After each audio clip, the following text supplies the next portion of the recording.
Alright, so as you saw from that time lapse in the nether there, we did run one of my upboards across the nether for the magma farms.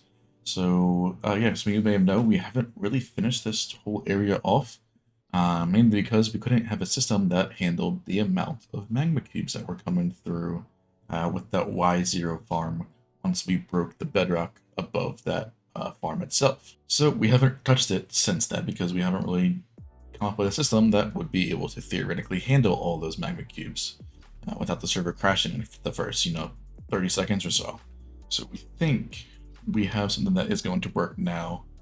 So we're going to try it out. If it doesn't, then you basically can't have a Y0 Mega Cube farm on this scale because there's that many mobs. So yeah, this is going to be, I guess, the first rendition of a test run, you could say. Now you're saying, we have a creative copy of the server, why don't we test it on that? Well, you could, but that server, for some reason, I still can't figure it out to this day, will just randomly turn off its Ethernet.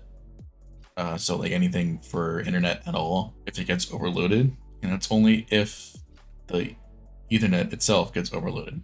So I still couldn't find anything. I'd updated drivers, I reinstalled the drivers completely by getting rid of everything completely on the computer and re-downloaded them, and still nothing. So I don't know what it is. The cable, I've tried that, different cables, everything. So I think it's the motherboard at this point in time because the other computer worked totally fine. But then again, I can't be completely sure without actually running it, and I can't find anything online saying people having the same issue as me, so I'm kind of just out of luck, and we're going to have to test it here. So yeah, we're gonna get to it, see how well this goes or how bad it goes. But first, we need to do some more suppression. I tried to keep the new processor to use the same portals. What it did use the same portals, however, I didn't account for the new height that would be taken into account here. So the new processor is about 6 or 7 blocks taller compared to where these portals are here currently. Or it's about 10 blocks or so compared to where the portals are now. Now, I did rotate this in the end because it wasn't going to line up anyway. That way we have the actual storage part in the front. That could have been an easy change if we could just put that over to the side, but at this point, we got to do the portals anyway, so I might as well just make it the way it needs to be inside of this castle, which isn't too big of a deal. Suppression won't take too long. It's pretty straightforward suppression, and there's only 4 of them, and they're nothing too crazy to do. So yeah, get this started to work on. We'll come back once this is fully processed up here, and we also need to work on the decoration for the other side, which is also completed. I did shrink it down, that way it would fit underneath the bedrock roof there, because we're not going to break the bedrock roof this whole perimeter like we've done in the previous ones. Not really worth it at this point in time. Personally, we could do it, but we would have to destroy some of the bolts, and it's not really worth it to me just to break the full bedrock roof. So it does look cool, we would do it, but this perimeter was technically started before we even thought about breaking the full perimeter for the bedrock roofs, but it's not really worth it at this point in time. You gotta save up a lot of pistons for the 1k by 1k void perimeter, so we're gonna keep them all for that for right now. Who knows, maybe sometime later down the line we finish this off, but not as a recording this episode right now. So yeah, I'm not gonna time lapse this. Pretty straightforward process system. I'd rather have something with the farm actually running, which we will hope to aim at the end of this, and then I will explain what this processor here actually does, because it is pretty stupid, but I think in this point, stupid is kind of the normal here on AutoCraft if you haven't seen before with our processors like the guest processor and things like that. So yeah, get to work on this, and we'll come back once this is completed. AutoCraft's archive is officially low. It's mainly a collection of all the perimeter decorations, and it also offers physical merch that is themed around AutoCraft. So if you want to visit it, check them things out, click the link down below and visit the website. Alright, so the decoration has been completed, all thanks to Rubik. Rubik has been one of our new members on the server here, and they have been grinding out a ton of decoration for us. And yeah, so big thank you to them. Without them, this area would not be done as it is currently in its state right now. So yeah, everything is all done here. Wall decoration is completed. The farm is also now operational. As you can see, the farm was downsized a bit.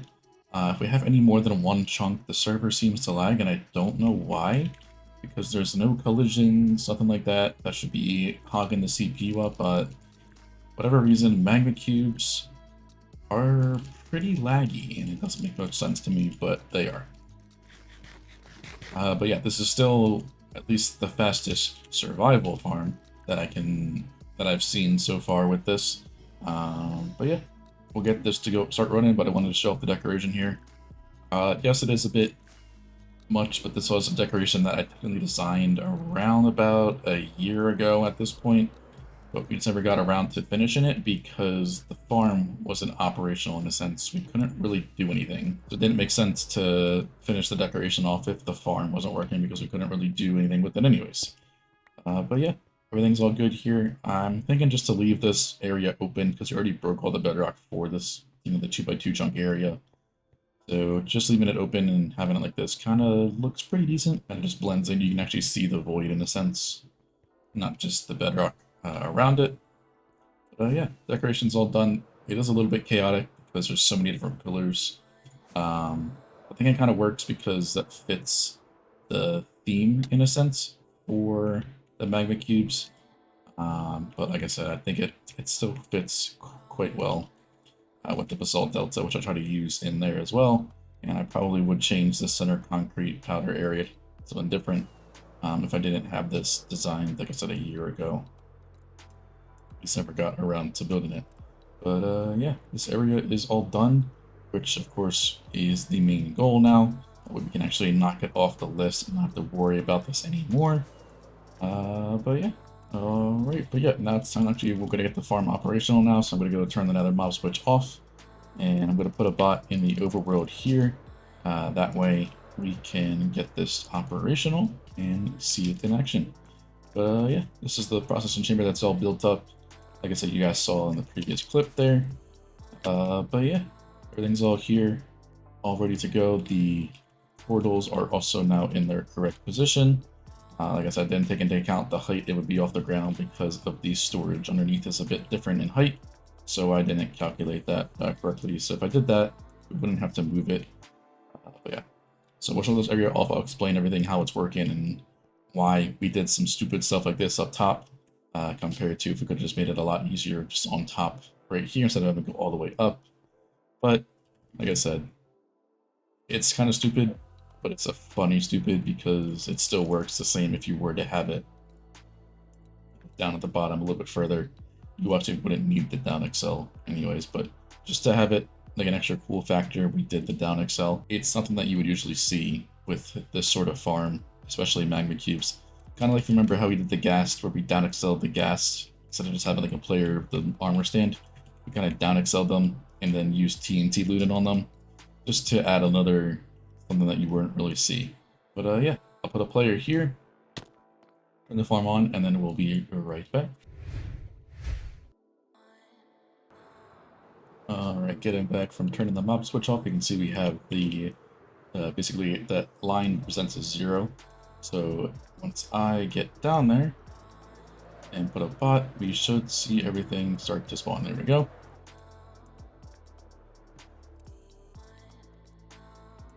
And yeah, obviously the small ones, as long as they pick a direction, once they land, they go right into a portal. So as long as they don't spawn on those outside ones and jump to the outside like that, then we're good. So I might take a block or so off on there to do something with that, or about like maybe on the edges there. That way if they go all the way out, then they fall off. But for now, it's not really a big of a deal. Now, it would have been smart to actually turn the processing system off, because now I think we're going to crash the server, because I forgot to do that. Hopefully it can stabilize itself and get back.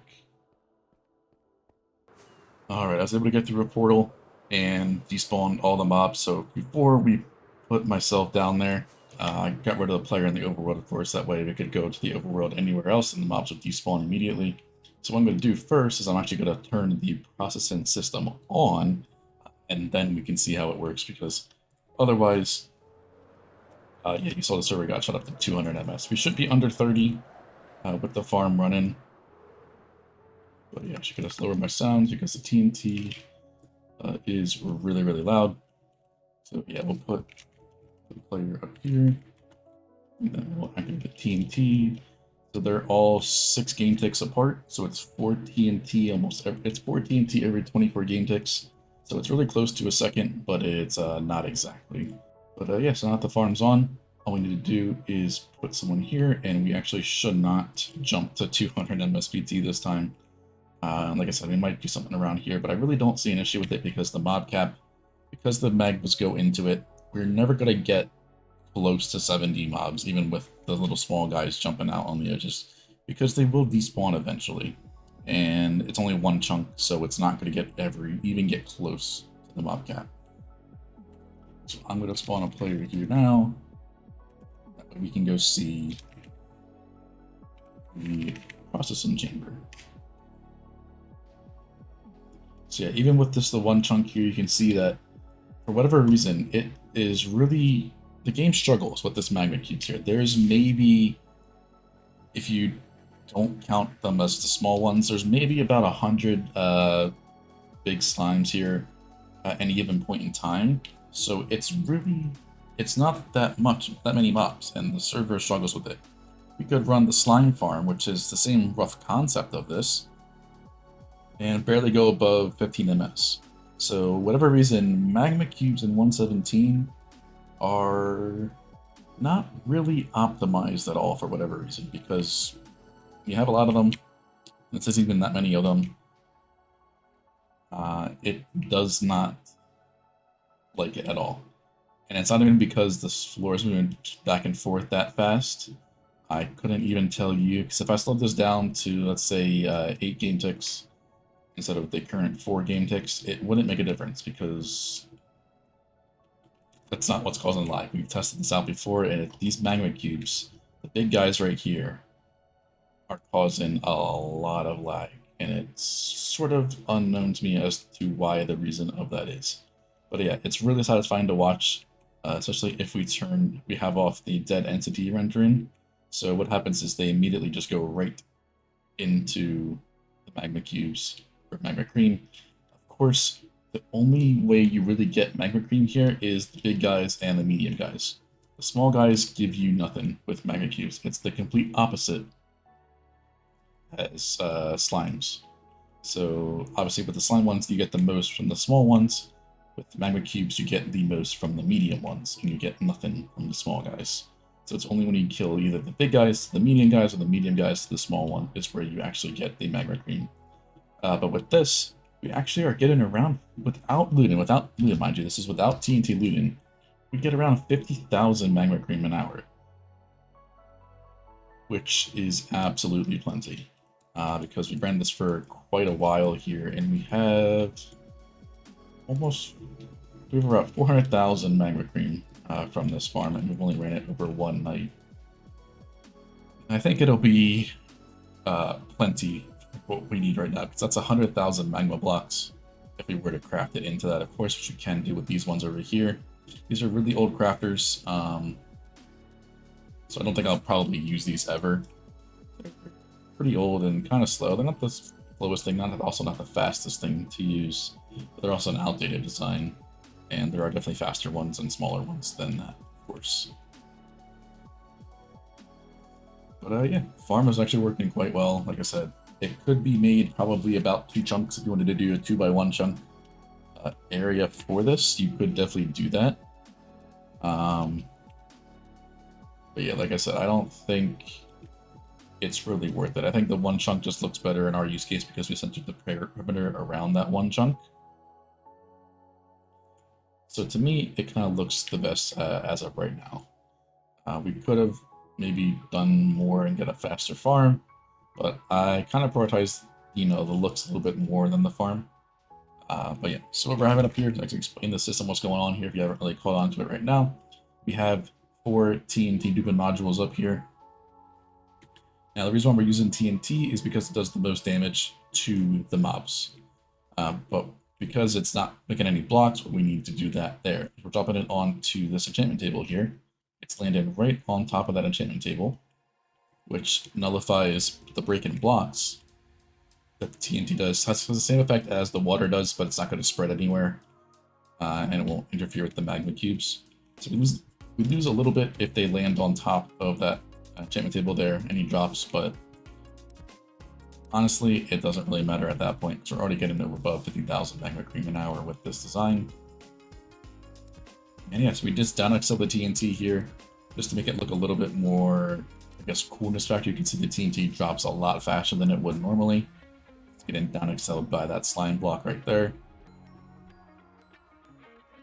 And yeah, we have four separate chambers, and because of that, the TNT is batched in 6 game tick intervals.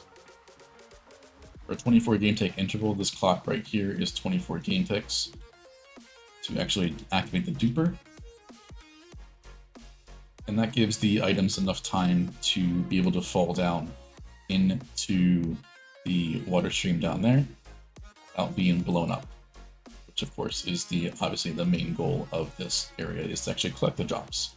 That's the one main thing with using TNT, is that it does obviously destroy the drops if you don't get it out of that area fast enough.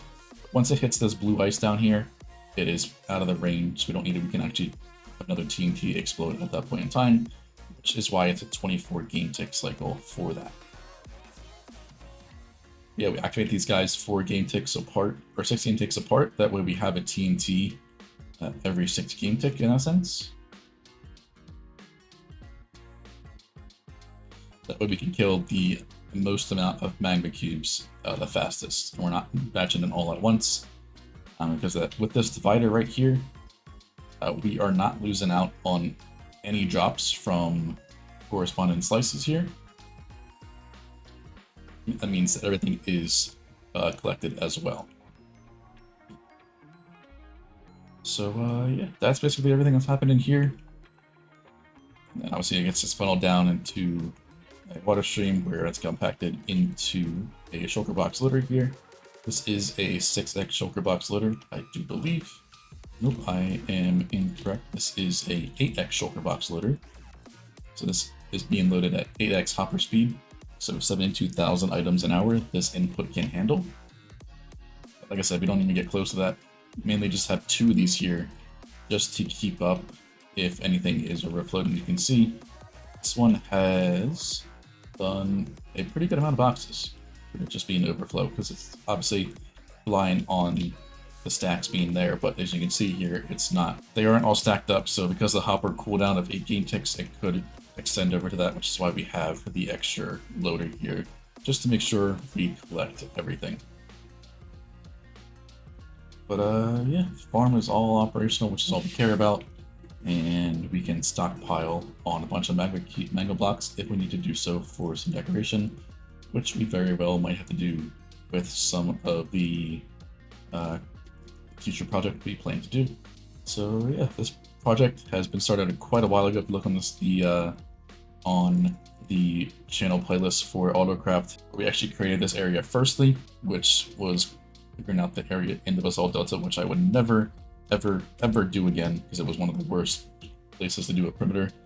I would rather do an ocean perimeter than a perimeter in the Basalt Deltas. So that's just something that is pretty terrible, like an actual perimeter in. But yeah, that brings this area to a wrap. Make sure you like, subscribe, all sorts of things, and I'll see you in the next one.